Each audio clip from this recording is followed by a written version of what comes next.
the Temple of Consciousness, my temple, my cabin in paradise. I'm bringing this Astro Tarot forecast to you, Pisces, for the month of January 2025. This will be an Astro Tarot forecast relevant to you if your sun sign, your moon sign, or your rising sign happens to be Pisces. I'm caught in the rain. Can you hear it? This is, I guess, officially the beginning of the rainy season here on the big island of Hawaii. And I've only recently moved here. So the weather conditions are surprising because when it rains here, it rains all day long, all week long, and sometimes all month long. And I may have to be bringing you these forecasts from my tiny cabin in paradise. So I will begin to do that, starting with you, Pisces. If there's a day where the rain lets up, I'll run out to the spot I've discovered called Point of Rocks. This spot is beautiful, and the waves are crashing up on the sides of the cliff as I give you my readings, but I can't be there today or perhaps for a while, so please forgive me for that. But my little cabin in paradise, I think, will suffice, but in different languages. And so the language of astrology is the symbols of the planets. Mars symbolizes. In astrology, Mars is a powerful symbol of energy, action, desire, basic instincts, assertiveness, even sex drive. Mars this month, Pisces, is moving from Cancer into Leo, but very briefly, just at the beginning of the month. It just gives us a sort of a little flavor of the month, flavor of what is to come, that is, the flavor of what will be experienced when it does go into Leo. Then it retrogrades back into Cancer.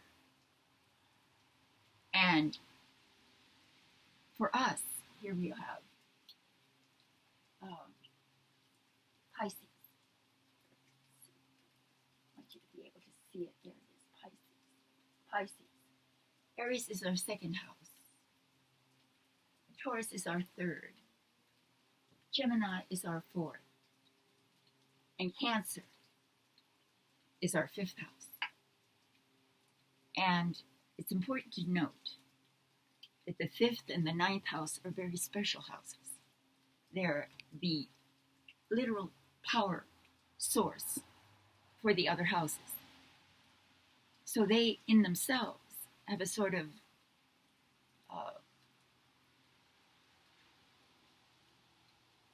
fiery energy, high levels of energy there, spiritually and physically. So the fifth house is the house of creativity. It is the house of romance, love, beauty, harmony, children, your offspring, that which springs off of you, be they human children, or your art. It's all about art, really. The art of living. The art of living has to do with finding joy in life. And therefore, it governs play, self-discovery, self-expression through play, letting yourself go. I know that, at least in my case, Pisces has been through a sort of, what could I call it? A sort of purgatory of sorts. Purgatory is that state before you get to heaven in which you cleanse, you purify. And sometimes this purification process has a certain amount of destructive force along with it. And you need to destroy what is no longer a part of your destiny. You need to destroy perhaps a part of yourself that is no longer what you would like to carry into the future. So this can be a painful process. And the fifth house is the karmic house, as is the ninth. But we have the fifth here, Mars, retrograding in the fifth house. There's a deep dive, a deeper dive into the issues presented by the fifth house, your own creativity, your own self-expression, your ability to live spontaneously and to recover your own inner child.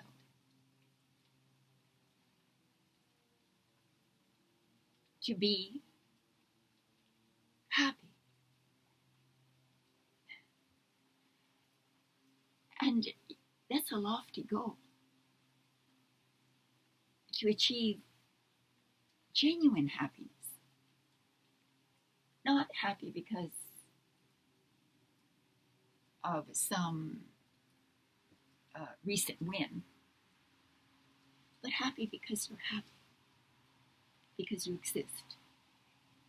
And this is the place from which real creativity springs. First, you have to create the soil in which future projects, future creative exploits can be nourished and grow. And what this is saying is that that place is joy, is play, is a letting go. This is the beautiful thing that is going to take place for us in January. And it's a beautiful way to start the whole year. So I'd say many of you might fall head over heels in love with your new baby, your new lover, your old lover, your new creative project that you're now in preparation for. Retrograde. There's a retrograde going on. So you create within the moment, and then you decide also what to take with you into the future from the past. Be that a person, a place,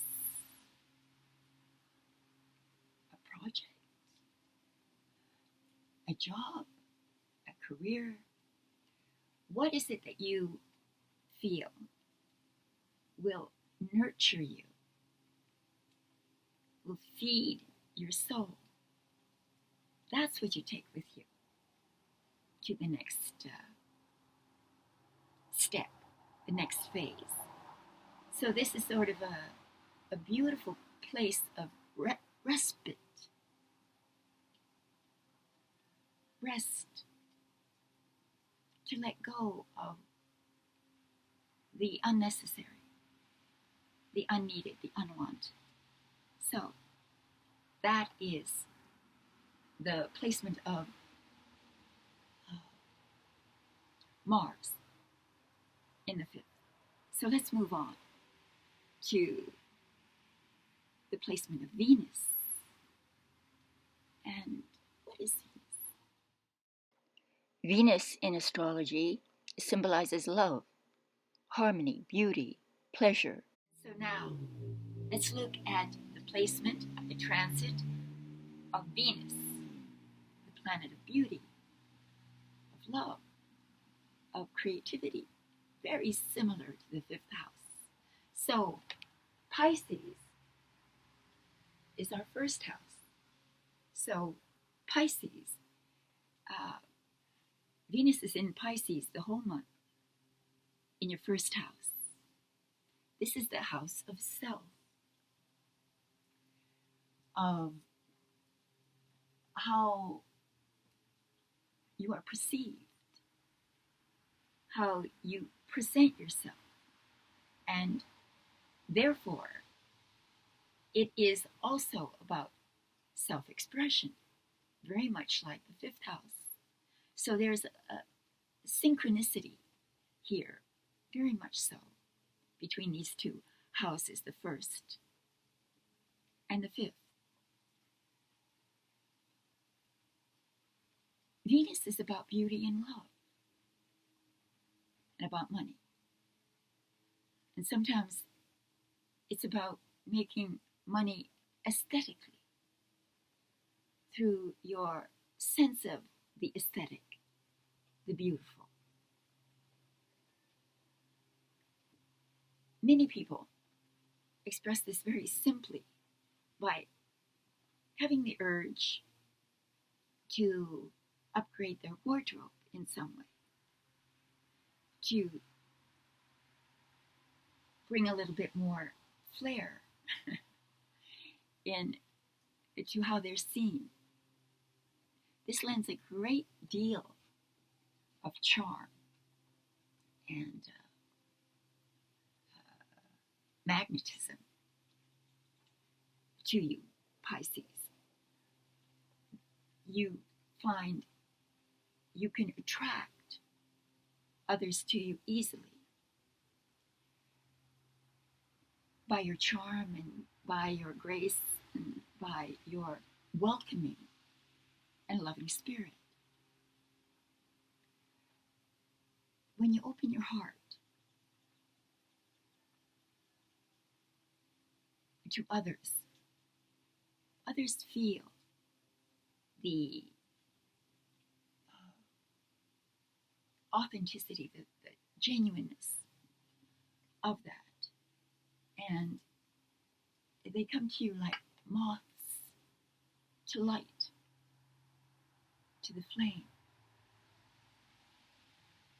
So it's about creating beauty within yourself so that it can be expressed in your outer body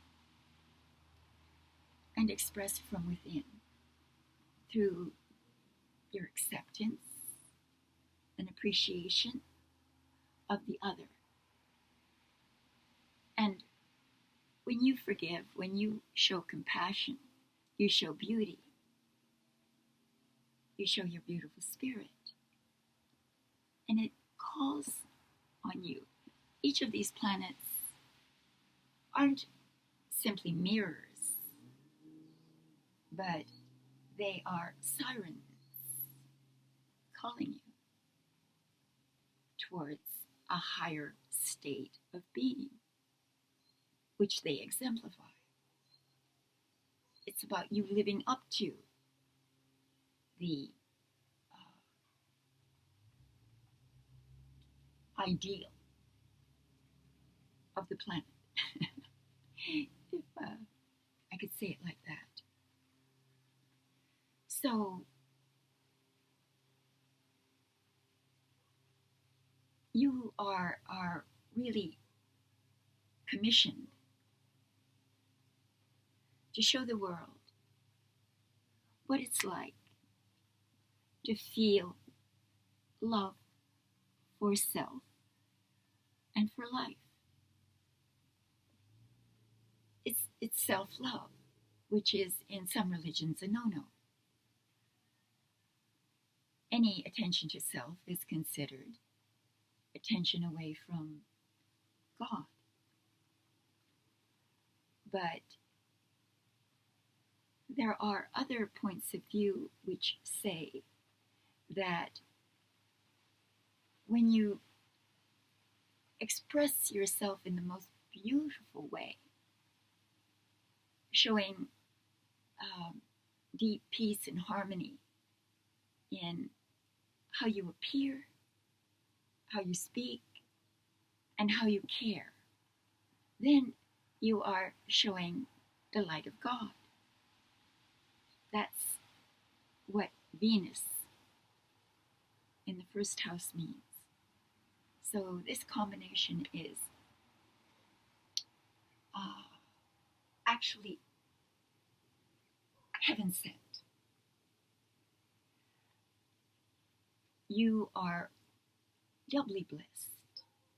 Venus in the first, the planet of beauty, then can be absorbed personally, physically, and expressed out in how you appear and how you are perceived, verbally and emotionally. So I think that will sum up the month for us. We're very blessed this month, Pisces. So let's move on now to the tarot forecast. So welcome, Pisces, to your tarot forecast. I hope you enjoyed the astrological aspect of this forecast. I think it was beautiful, and I'm looking forward to this reading.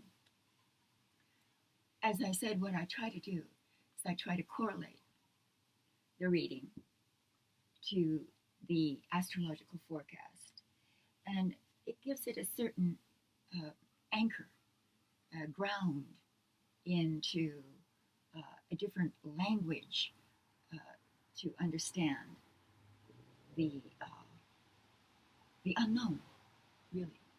All right, so now let's cut. This is a very simple reading. It's a 4-card spread, and like the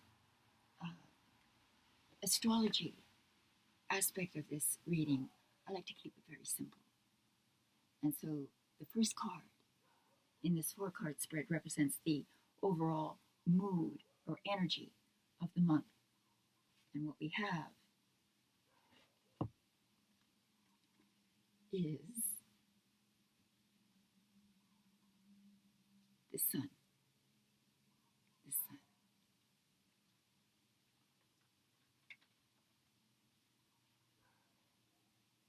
This is about a new dawn coming.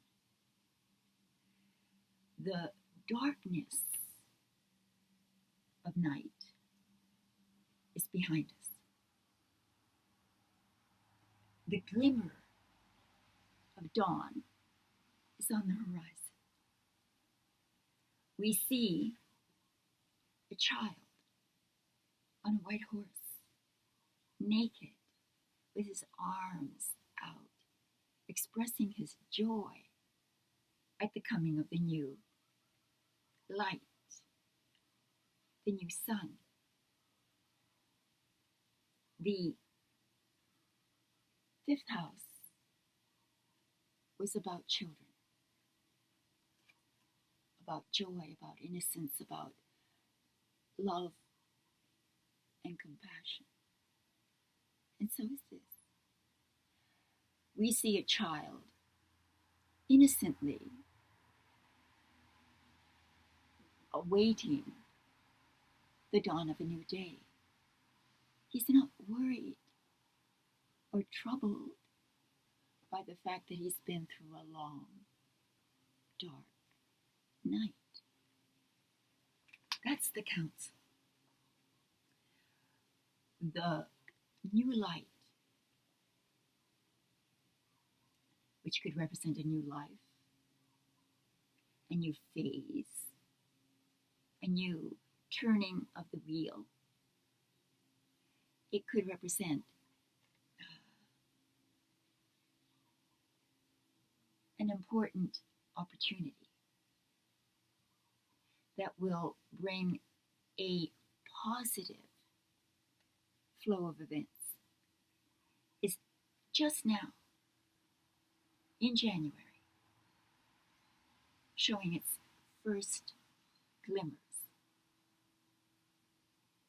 That's January.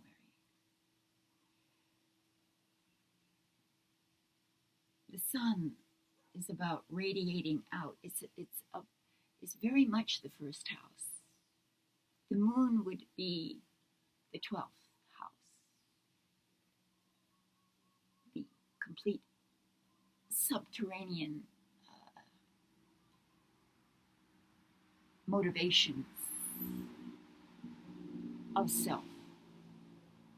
But the sun represents the ego, what's visible, what you show. And what the first house and this have in common is that they're both about you expressing joy on the outside, taking it from the inside and presenting it outside so that other people can be infected by it, inoculated with it. That's the idea. So that is the first house. Let me adjust this just for a moment so that it keeps coming down. Good. In the position of what will challenge us specifically in January.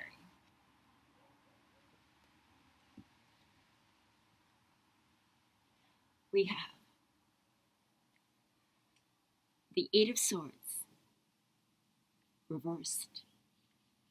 The Eight of Swords reversed.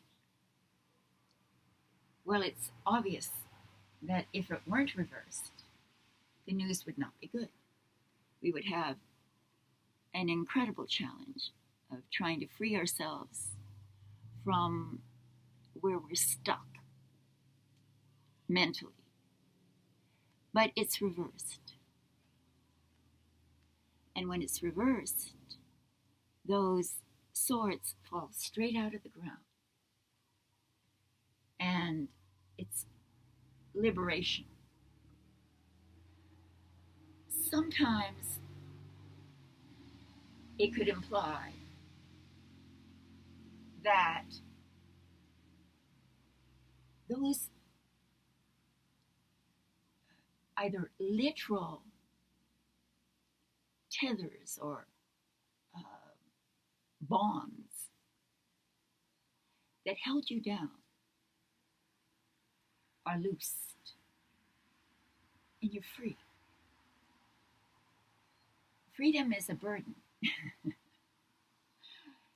It's often better to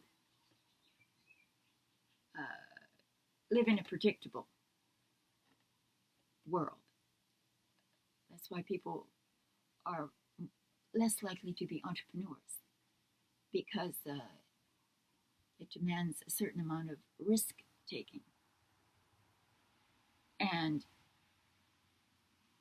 freedom represents the ability to take that freedom and turn that freedom into a manifestation of your dream.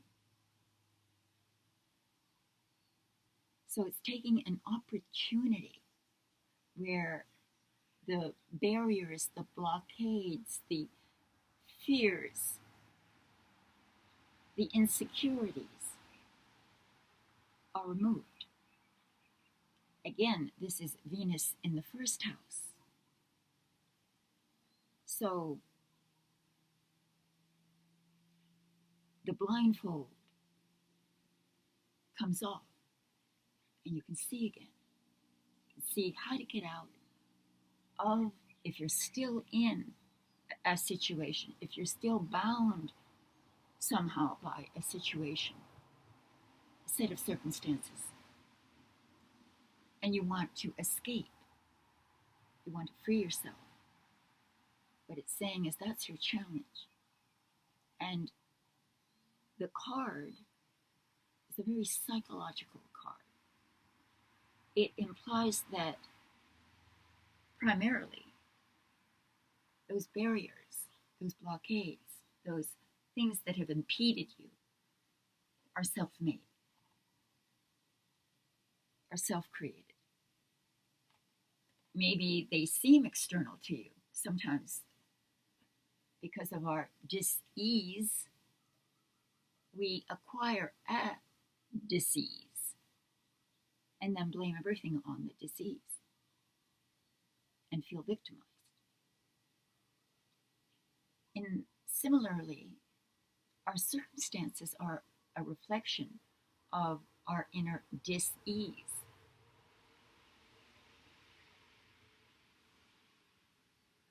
And I'll give you an example. When this hurricane, when the two hurricanes in Florida uprooted me and gave me no other choice really than some radical solution, because the situation was radical. It, in effect, forced me to confront my own fears. I always wanted to come back here to Hawaii. I've always been in love with Hawaii, but I feared all the negative things that would go through my mind as to what I would encounter and how impossible those things would be to overcome. That is absolutely what this is saying. It's saying, drop your fear. Do the impossible. Because the impossible can be done if you initiate, if you take the first step, if you drop the blindfold, where the blindfold represents the unknown. You don't know what's going to happen, so you're afraid. Instead of trusting and having pure faith in both your ability to meet the challenges that you will confront and to have faith that the universe is in absolute sync and in harmony with your desires and your wants and your needs. So that's what this is saying. That's our challenge. In the position of the unexpected, what do we have? Oh, we have the star. The star.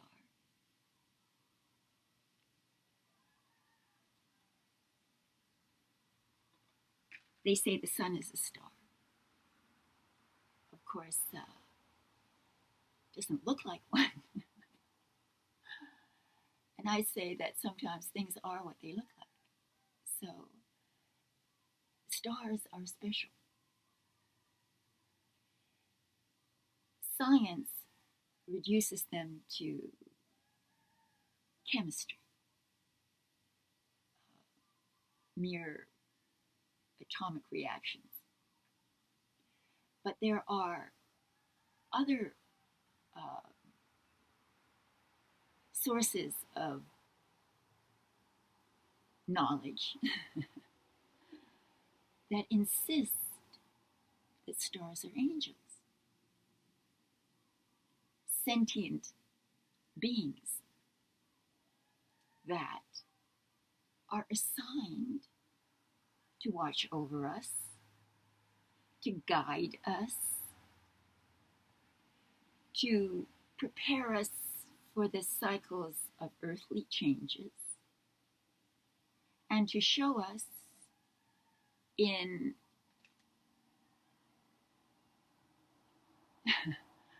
their relationship to one another the complexity of the human soul. That's what stars are. And I prefer that definition, don't you? So the star represents guidance. And what may surprise us this month, Pisces, is that we will feel a spiritual guidance, as if we know from some place that's certain which way we should go. It will be very, very self-evident. This is intuition. This is letting the information coming from your higher self take priority over the information coming from your lower self. The naysayer, the denier, the one who's always critical of everything that one does and one says and one thinks. That lower source of information needs to be shut down. You need to close yourself to it and to permit higher knowledge, wisdom, advice, guidance come from your angelic source. Those angels, those stars are at your beck and call. You simply need to establish the relationship, which is established through faith. Through faith. And so have faith, because you're going to be guided and you're going to be informed. This is a heralding of some extraordinary opportunity, because we have the sun and we have the star. These are two extremely important spiritual entities that express different aspects of our relationship to ourselves and to God. And so it's a high calling for us, Pisces, to take the past and to take the best from it, bring it with us as we march into a brand new, alternate future. So, let's see how this all ends for us. Oh, beautiful. Temperance. Temperance. Temperance. Temperance is also called art. And so, Pisces is a very creative sign. But this month, Pisces, you're given sort of a booster shot of creativity. And I want you to create a foundation of peace within yourself. Because this is temperance, to temper oneself, to not